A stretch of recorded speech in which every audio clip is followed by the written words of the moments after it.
I'm diving into the world of cannabis and challenging myself to touch on everything I can about it in less than 10 minutes. Hi, I'm Chad Westport. I've been involved with cannabis for over 30 years. I'm a graduate of SVC and WSU, where I studied sustainable agriculture and small farm systems.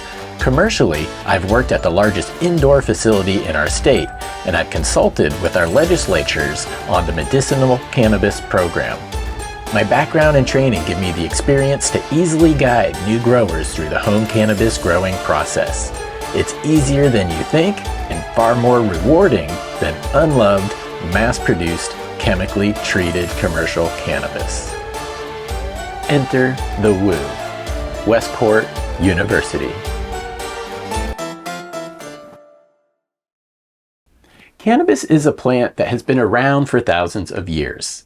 It has been an important part of human history in various ways, and yet it remains a mystery to many of us. From ancient Chinese medicine to modern-day recreational use, cannabis has evolved to become a highly debated topic with opinions divided on its benefits and its drawbacks.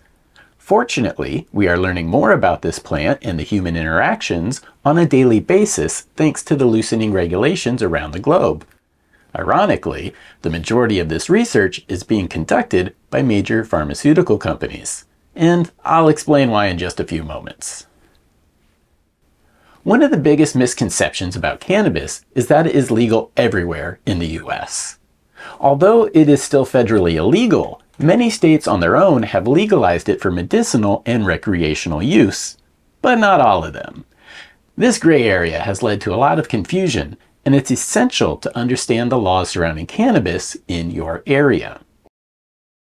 Another misconception is that cannabis is a gateway drug, leading users to more dangerous substances. However, studies have shown this claim is largely exaggerated, and cannabis can actually be a safer alternative to certain prescription medicines. But look at the data from people when asked this very question and notice how this perceived risk decreases with the age group. Then there's the myth that cannabis is bad for your health. But research has shown that it can have numerous health benefits, from reducing chronic pain to managing anxiety. Lastly, many believe that cannabis is addictive. The reality is that it can be habit-forming, in the same way that a daily aspirin can help people with their aches and pains. I can attest to this for myself.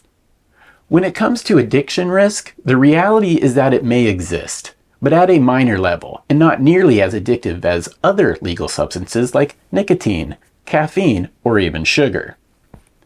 In addition to these misconceptions, there's a lot of misinformation about the health implications of cannabis. For example, some people claim that cannabis can cause schizophrenia, but the science behind this claim is still unclear, and more research is needed to understand the relationship between the two. Another myth is that cannabis is a cure-all, which is simply not true. We have this thing inside all of us called the endocannabinoid system, and the interactions are unique for each person.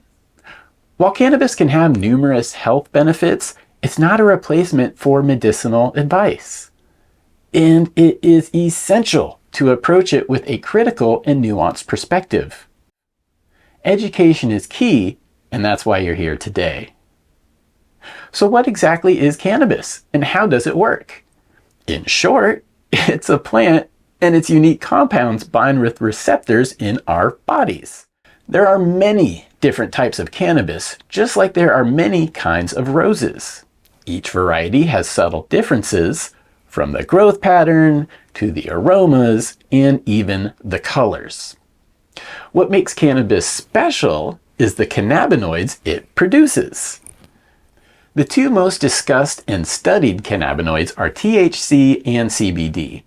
THC is a psychoactive cannabinoid responsible for the high effect, while CBD is a non-psychoactive cannabinoid with numerous reported health benefits.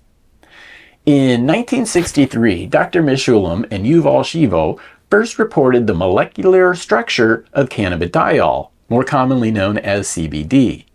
A year later, Dr. Mishulam co-authored a paper which described the molecular geometry of tetrahydrocannabinol, also known as THC.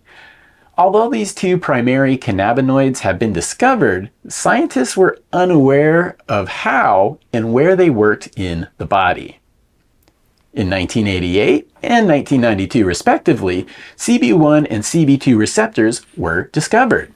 They are our natural receptors for cannabinoids like THC and CBD. At the same time, Dr. Mishulam discovered that our body produces two forms of cannabinoids, anandamide and 2-AG, which bind to these CB1 and CB2 receptors. These two important discoveries led us to identify and study the endocannabinoid system, or ECS for short. Believed to be responsible for homeostasis in the body, the ECS has been a major target for pharmaceutical companies ever since its discovery. The effects of THC can vary on the method of consumption, the individual's tolerance, and the specific strain of cannabis. CBD is non-psychoactive and has been shown to have anti-inflammatory properties. It can help with anxiety and sleep, along with many other ailments. Both THC and CBD, individually or together, have demonstrated anti-cancer properties. Terpenes are also an important part of the cannabis experience. Terpenes exist all over nature, from flowers to trees, to the fruits and vegetables in your kitchen. Many of your favorite household products contain terpenes for fragrance.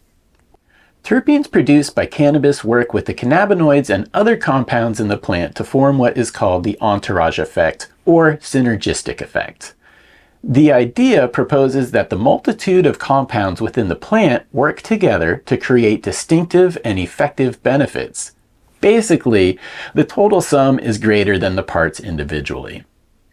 In 2011, Dr. Ethan Russo published Taming THC. This paper laid out the concept and science behind the interactions between cannabinoids, terpenes, and our bodies. Let's talk about the different methods of consumption. A big misconception is that you have to smoke cannabis. Many people have never smoked in their lives, and they're not about to start now. The good news is that there are numerous ways to consume cannabis, and you can receive benefits without smoking or inhaling vapors from it. Each method has its pros and cons, and the effects can vary greatly. For example, edibles can take longer to kick in, but the effects last longer. Smoking or vaping can provide a faster high, which actually makes accurate dosing and titration easier to achieve. Topical creams and oils, they can provide localized relief, but typically do not provide psychoactive effects as the other methods I've just mentioned. When it comes to experimenting with new forms of cannabis consumption, the old saying is start low and go slow. You can always take more, but you can't take less. Essentially, start by trying a very small dosage. Wait for a while to gauge the effects, and then determine if more would be desirable. An often under-considered aspect of cannabis legalization is that it can also have a significant impact on the economy and society as a whole. 71% of adults under the age of 30 say that cannabis is good for the local economy, and 59% of them think it makes the criminal justice system more fair. Legalization has stopped the prosecution for possessing personal amounts of cannabis, which tend to target certain demographics more than others.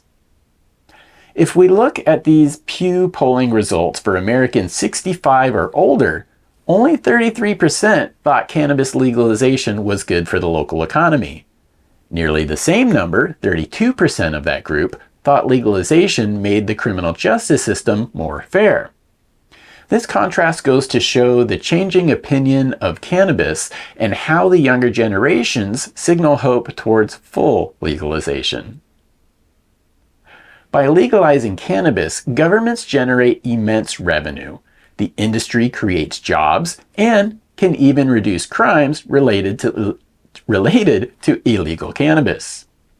Additionally, Cannabis can provide a sustainable alternative and a healthier alternative to traditional medicines like pharmaceuticals.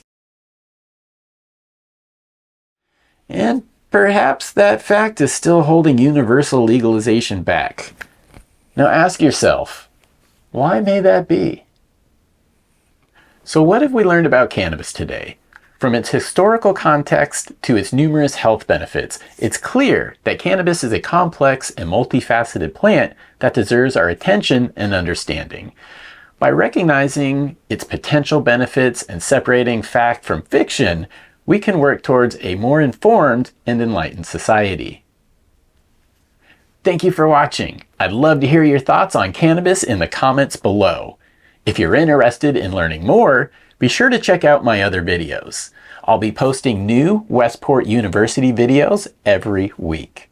Stop by chadwestport.com to pick up gear and merch, and remember everyone, to party on!